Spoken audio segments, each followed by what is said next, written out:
Hello, this is Jess. This is chat session number 133, March 13th, 2018, Tuesday afternoon around 1:45 p.m.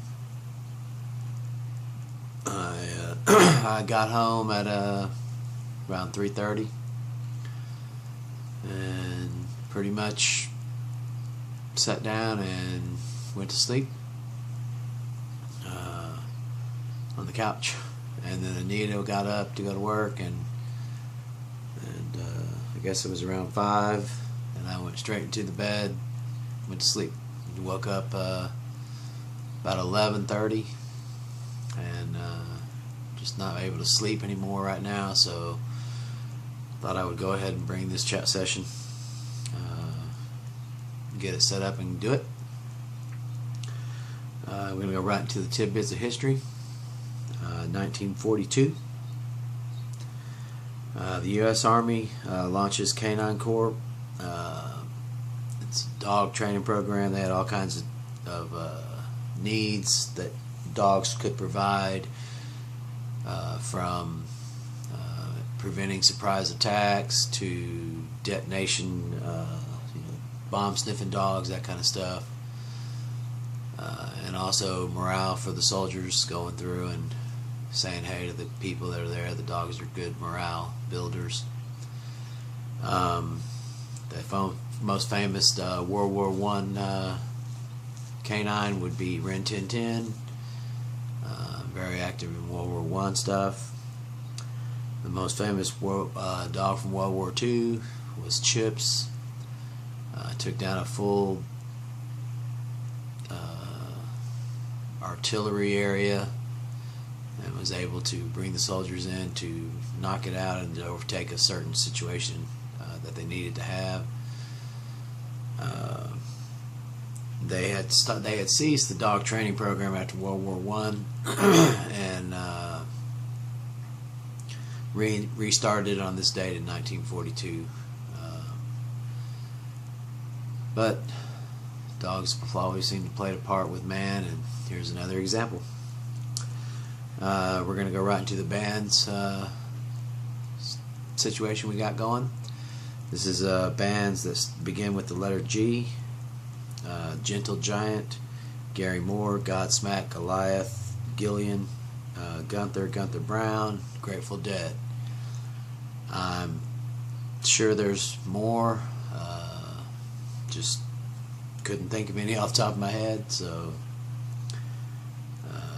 if you know of any, you can go to the YouTube comments and tell me some more. Some that I need to know about or that I didn't think of at the time. So we're at another big changeover in the administration, the Trump administration. This guy definitely stays busy in his hiring and firing of pivotal players in our government. And apparently the Secretary of State, Rex Tillerson's out, and Gary Pompeo from the CIA is going to be pushed into the Secretary of State. And the whole discussion is that him and Trump think the same, and he thinks that he's going to open up some avenues and get more direct, maybe agree with Trump on stuff instead of challenging him to reconsider his things like Rex Tillerson might have done.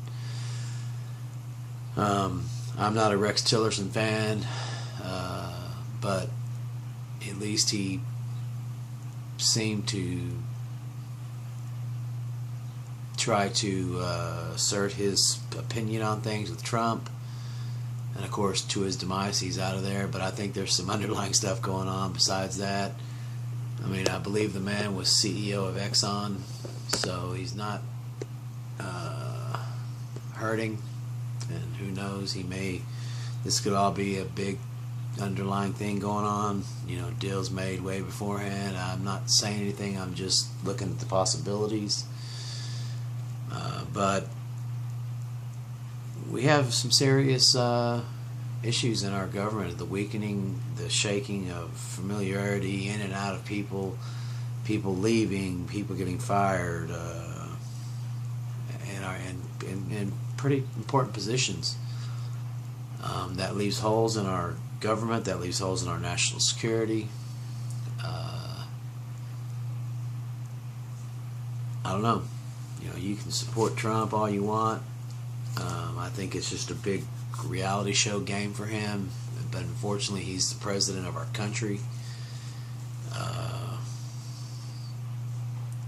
It is what it is. It's just what I see. This man, this Pompeo or whatever, is very. He doesn't believe in civil rights. He has a strong stance on issues that are derogatory to what our country is about. And one of those is diversity. Unfortunately, we are having to face that now, and we should have been all this time. Our country is a diverse country of many different nationalities, races, and as long as they continue to stir the pot that makes everybody angry at everybody else, nothing's going to change except this changeover that's going on in our government.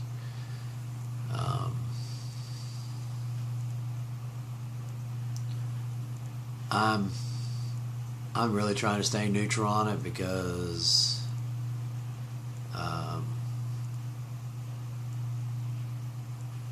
it just doesn't make sense to voice what I think a lot of times, because it's divisive as well.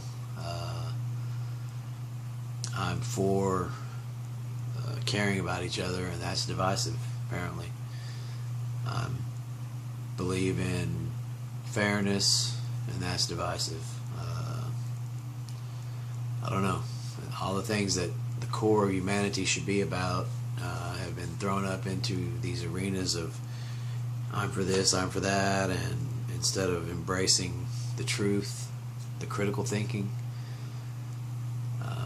our minds are pulled 77 ways to the wind,